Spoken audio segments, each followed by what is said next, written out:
एवढे महापुरुषो पादुका पळोवपाक पांडवा घेवन पळोवच्यो वॉटरफॉल एन्जॉय करतो आनी पुराय कल्चरल टुरिजम हांगासर डेवलप जावचें हाज्या खातीर बी आसा। हांव आतांच पळयताना की आमकां बऱ्याच जाणां वॉटरफॉल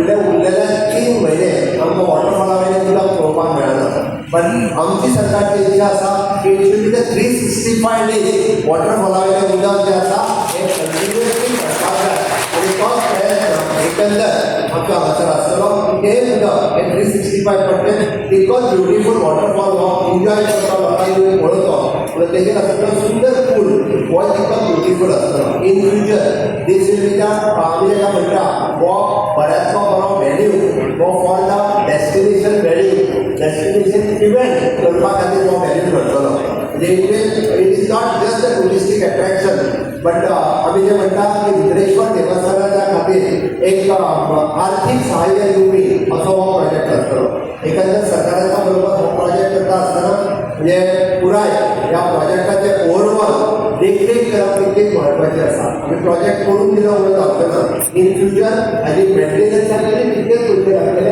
आनी मेंटेनन्साचे जे पयशे लागता त्या हातूंतल्यानूच डेवलप जावपाक जाय हो सरकाराचो उद्देश आसा। It will not be burden on the devasthan, तो रेव्हेन्यू जनरेशन जो आसा ह्या हातूंतल्यानूच जातलो आनी पुराय ह्या परिसरांतलो ग्रीनरी मेंटेन करतले, लँडस्केपींग मेंटेन करतले, वॉटरफॉल मेंटेन करतले आनी तुमी एकंदर जर पळयत जाल्यार ह्या पुराय परिसरांतल्या लोकांक सांजच्या वेळार आमी अशें म्हणटा की आज आमी रवींद्र भवनाच्या परिसरांत किंवा राधाकृष्ण देवळाच्या परिसरांत वचून आमी सांजचो वेळ जो घालयता त्यात ह्या पुराय परिसरांतल्या लोकांक सांजचो वेळ जर येवन आमकां घालोवपाचो जाला आसत जाल्यार हें डेस्टिनेशन आमी एवेलेबल करून दिता हें सांगता आसतना म्हाका खूब खोस भोगता।